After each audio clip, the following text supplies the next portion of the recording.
ما شاء الله لا قوة إلا بالله. النهاردة هعمل لكم تورتاية كده للمناسبات. إن شاء الله مكوناتها بسيطة وسهلة جدا وبإمكانيات بسيطة جدا. ده زي ما انتم شايفين كده، ده معايا ربع كوباية زيت وكوبايتين سكر وكوباية لبن حليب وثلاث كوبايات دقيق. طبعا انا بعاير كل حاجة بنفس الكوباية اللي انا بستخدمها، يعني انا معايرة بنفس المعيار بتاع الكوبايه دي. انت طبعا بتعايري بنفس الطريقه. وكمان هستخدم كمان هنا ده كده سمنه بلدي. هاخد منها معلقتين. لو انت مش عايزه تحطي سمنه ممكن تكملي نص كوبايه بدل ما هي ربع كوبايه زيت بتحطي نص كوبايه.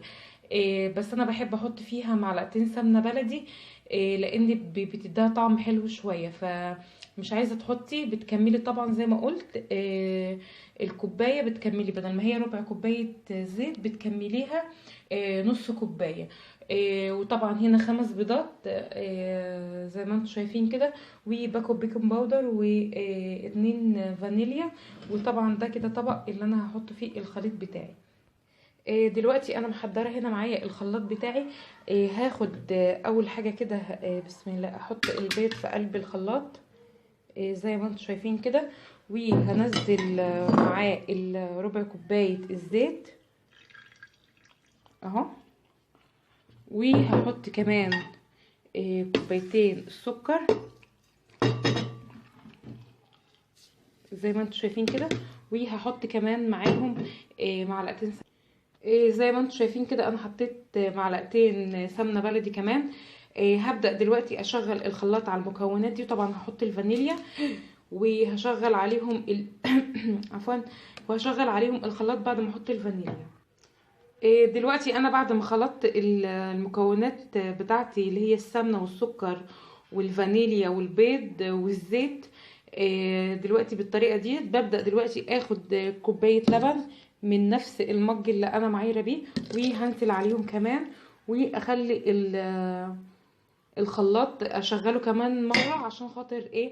اللبن يختلط بالمكونات. انا بعمل الاول ما بحطش اللبن عليهم ليه؟ عشان خاطر عايزه السكر الاول والزيت والبيض يندمجوا الاول حلو مع بعض، وبعد كده بنزل باللبن. هضربه تاني وارجع لكم. إيه، انا هو ضربت الخليط بتاعنا كله في قلب الخلاط. إيه، انا دلوقتي معايا 3 كوبايات دقيق وباكو بيكنج باودر. هفضي البيكنج باودر على الدقيق وارجع لكم. دلوقتي انا هو قلبت البيكنج باودر بالدقيق وحطيته في بوله واسعه شويه. وهنزل بالخليط اللي انا عملته على الدقيق زي ما انتم شايفين كده. هصفيه كله خالص بالطريقه دي. وبعد كده هقلبه كويس ببعض بالمضرب السلك كده بالطريقه دي. هقلبه وادمجه كويس كده كله مع بعضه. الطريقه دي كمان يا بنات بتبقى هشه جدا وبيبقى طعمها حلو. وان شاء الله تجربوها وتعجبكم باذن الله. هكمل تقليب وارجع لكم. زي ما انتم شايفين كده انا محضره صينيه بالمقاس ده. هي مقاس 22 تقريبا. استنى اشوفها لكم. بصراحه مش ما لقيتش مكتوب عليها اللهم صل على النبي الرقم بتاعها، بس هي يعني المقاس ده كويس كده زي ما انتم شايفين. هبدأ دلوقتي انزل الخليط بتاعنا في قلب الصينيه. زي ما انتم شايفين هو القوام بتاعه عامل ازاي. هفضي كل المكونات بتاعتنا وهرجع لكم تاني. دلوقتي انا هو اتفضيت كل المكونات بتاعتنا في قلب الصينيه. انا مسخنه الفرن قبل ما بشتغل في اي كيك انا بعمله او تورته او اي شيء. بسخن اول حاجه الفرن. فانا مسخنه الفرن على درجه حراره 180. وبحطها في الرف اللي في النص لحد لمدة 20 دقيقة. ان انتي ما تفتحيش عليها الفرن كل شوية، لا انتي تسيبيها لحد ما هي تبصي عليها كده تلاقيها استوت. وهي اساسا ريحتها بتبان على طول، قرب السوا بريحتها بتبان. فهدخلها دلوقتي الفرن على درجة حرارة 180 لمدة 20 دقيقة. هوريها لكم. وكمان انا بختبرها بخلة السنان. هدخلها الفرن وان شاء الله اوريها لكم بعد ما اطلعها. دلوقتي انا هعمل معاكم الكريمه اللي هزوق بيها الكيكايه بتاعتنا. زي ما انتم شايفين ده كده كريم شانتيه، انا بشتريه دايما من عند العطار كده. ده نص الربع، النص الربع يعني 250، يعني 120 125 جرام، بجيبهم ب5 جنيه، وهحط معاهم كوبايه لبن. انا عامه ما بحبش اعمل الكريم شانتيه باللبن، وهحط طبعا السكر، عشان خاطر لما بعملها بلبن وتقعد اكتر من 3 او 4 ايام في التلاجة، اللبن اللي بحطه في قلب الكريمه بيجبن. بس لو انتوا هتاكلوها على طول، انتوا بتعملوها باللبن. لكن لو انت هتغيبيها فتره طويله في التلاجة، افضل احسن حاجه ليكي انك تضربي الكريمه بالميه. انا هضرب الكريمه دلوقتي بالمضرب وهرجع لكم تاني. ودي كده الكريمه بتاعتنا هي بعد ما ضربتها. انا هاخدها احطها دلوقتي في التلاجة لحد ما الكيكه بتاعتنا تطلع من الفرن، وان شاء الله ارجع لكم تاني. زي ما انتم شايفين كده، دي كده شكل الكيكايه بتاعتنا بعد ما طلعت من الفرن. وسبتها تبرد. انا بحطها على منخل بالطريقه دي، منخل سلك. واللهم صل على النبي. سبتها تبرد تماما. انا دلوقتي همسكها بالسكينه، هقطعها 2 عشان خاطر اوريكم ازاي هزوقها. هقطعها وارجع لكم. زي ما انتم شايفين كده انا قطعتها حتتين بالطريقه دي. الجزء اللي هو بيبقى اللي كان على الوش ده انا هاخده واحطه هو اللي تحت في القعر، وهخلي القعريه بتاعت الصينيه هي اللي فوق.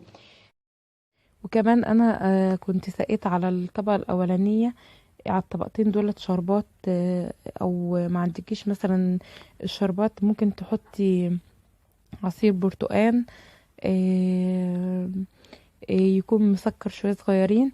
ودلوقتي انا بفرد الكريمه، انا فردت الطبقه ديت، بفرد دي كمان معاكم. ان شاء الله باذن الله تجربوها وهي هتعجبكم جدا، لانها سهله وبسيطه ومكوناتها كمان بسيطه.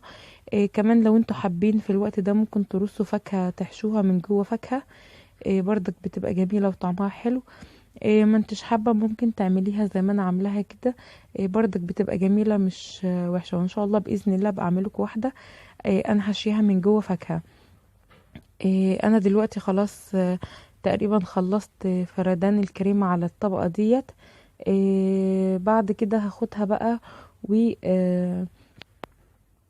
بعد ما اخلص فردان كده هاخدها واحطها على الطبقه التانية على طول، وبحاول اظبطها بحيث ان هي تبقى مظبوطه على التقطيعه بتاعتها يعني. دلوقتي انا هفرد الكريمه على التورتيه بتاعتنا من على الوش بقى، هغطيها كلها بالكريم شانتيه. مش هسيب حته في قلبيها الا لما اسويها خالص كده زي ما انتم شايفين بالمعلقه. وهنزل كمان على الجناب بتاعتها بالطريقه دي كده بالكريمه. هسويها كده كلها بالطريقه دي، وهرجع لكم ان شاء الله. زي ما انتم شايفين كده انا غطيت الكيكايه بتاعتنا هي كلها بالكريمه. انا معايا كيس حلواني ومليته كريمه. هبدا دلوقتي اعمل اي شكل كده انتوا شايفينه زي ما انتوا شايفين اهو بالطريقه دي. همشي كله واضح كده اهوت. همشي بقى كده بالقمع على الحروف بتاعت الصينيه بحالها. هعملها وارجع لكم.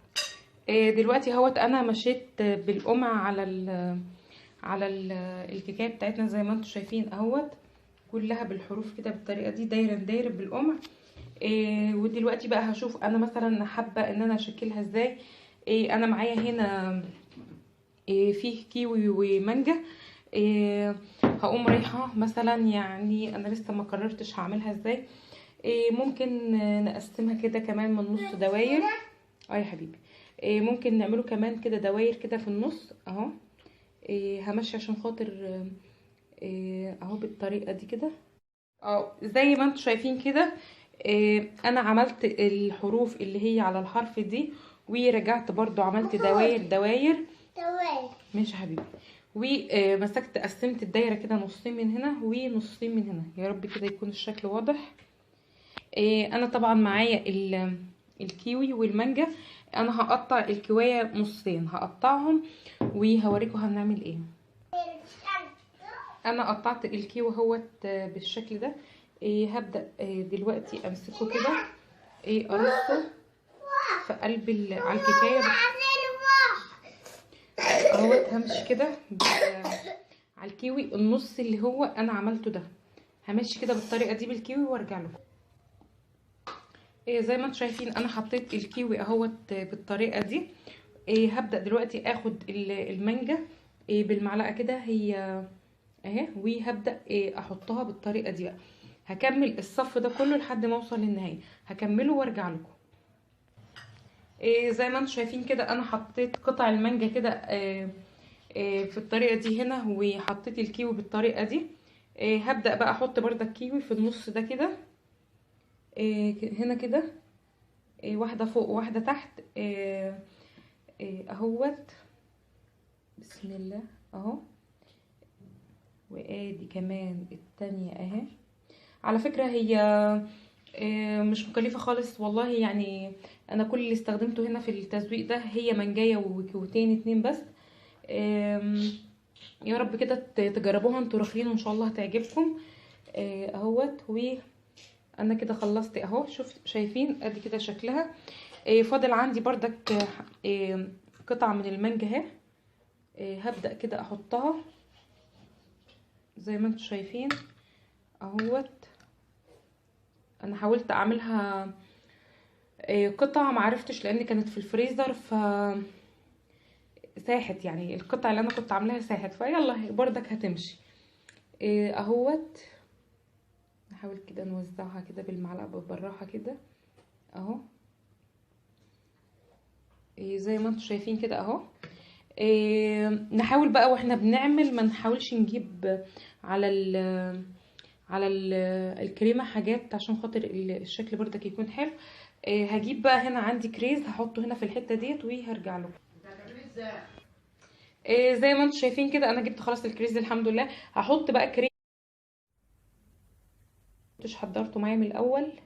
هحط كريمه في النص كده. هي الاوضه عندي هنا حرارتها عاليه شويه، هي عايزه الكريمه تبقى يا حبيبي، عايزه الكريمه تبقى ايه عامله شويه. انا هحط كريز يا حبيبي. هحط الكريز كده في النص. في النص يا حبيبي اهو. انا حطيت كده كريز في النص كده اهو. هو ده كده شكلها. هكمل بقى نوريكم نعمله ايه في الجناب تاني. انا معايا كمان هنا كده شوكولاته انا بشرها.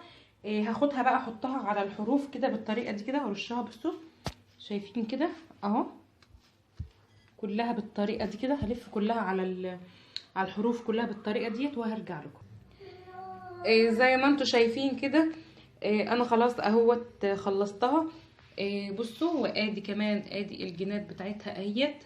وزي ما انتم شايفين كده ده كده هوت شكلها النهائي للتورتيه بتاعتنا. يا رب كده طريقتي فيها تكون عجبتكم، وان شاء الله تجربوها انتوا كمان وتعجبكم. هي طريقتها سهله وبسيطه وباقل امكانيات ممكن عندك في البيت تعمليها. مش شرط انك تعمليها بالفاكهه زي ما انا عاملاها، ممكن تعمليها بحاجات تانية كتير.